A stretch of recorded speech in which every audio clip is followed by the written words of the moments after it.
नमस्कार मित्रांनो, आज आपण बोलणार आहोत अशा एका विषयावर ज्यावर अनेक गावामध्ये वाद, तक्रारी आणि चौकशा सुरू आहेत आणि तो म्हणजे महार-वतनातील जमीन. या जमिनीची खरेदी विक्री खरंच होते का?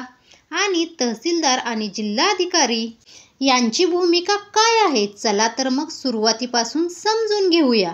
स्पष्ट म्हणजे महार-वतन म्हणजे काय हे आपण अगोदर बघूया.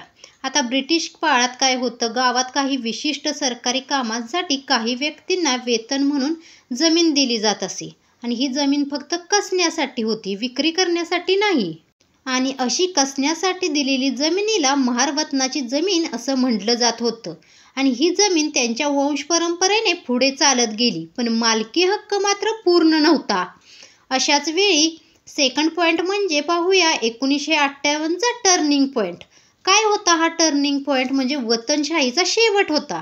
1947 साली आपला भारत स्वतंत्र झाला आणि इंग्रजांचं स्वातंत्र्य संपुष्टात आलं. त्यानंतर सरकारनं काय केलं, वतन पद्धती बंद केली आणि 1958च्या कायद्याने या वतन जमिनींची मालकी हक्क फक्त सरकारकडे गेले. म्हणजे वतनदार असले तरी जमीन शासकीय मालमत्तेत समाविष्ट झाली. मग सरकारमध्ये समाविष्ट झाली तर मग वतनदारांना हक्क मिळाले कसे?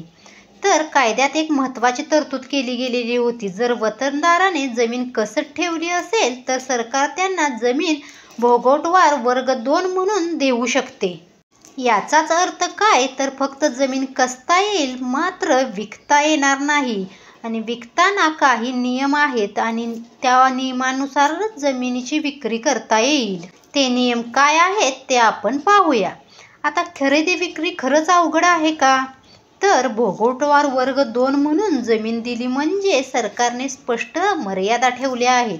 जमीन राज्य सरकारची मानली जाते. वतनदाराला फक्त उपभोगाचा हक्क मिळतो आणि विक्रीसाठी थेट जिल्हाधिकाऱ्यांची पूर्वपरवानगी घेणे आवश्यक असते. आता तहसीलदार आणि जिल्हाधिकारी यांची भूमिका काय असते यामध्ये महार-वतनामध्ये? तर येथे अनेकांचा गोंधळ असतो. परवानगी तहसीलदार देतो की जिल्हाधिकारी देतो? चला तर मग समजून घेऊया. आता तहसीलदाराची स्पष्ट भूमिका काय आहे? प्रथमतः तहसीलदार जमीन वतन श्रेणीत येते का याची प्राथमिक पडताळणी करतात.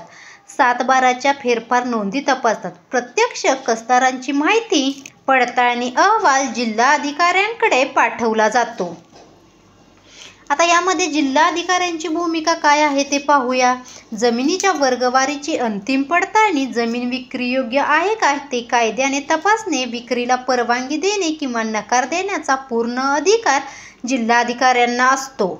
जर विक्रीची परवानगी दिली तर नजराना ठरवण्याचा अधिकार जिल्हाधिकाऱ्यांना असतो. त्या साधारणपणे 15 ते 20% नजराना असतो. आता तुम्ही म्हणाल नजराना म्हणजे काय? तर सरकारला जमीन मूळतः सरकारची असल्याने विक्रीस परवानगी देताना एक रक्कम आकारली जाते. हीच रक्कम म्हणजे नजराना.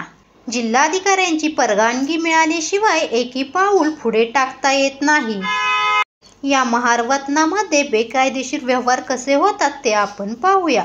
अनेक ठिकाणी लोक परवानगी न घेता थेट व्यवहार करतात. नंतर तो व्यवहार रद्द होतो किंवा खरेदीदार अडचणीत येतो किंवा जमीन परत सरकारच्या ताब्यात जाण्याची शक्यता असते. त्यावर चौकशी लागते, FIR दाखल होते आणि वाद सुरू होतात. असं काही सगळंच चालू होतं.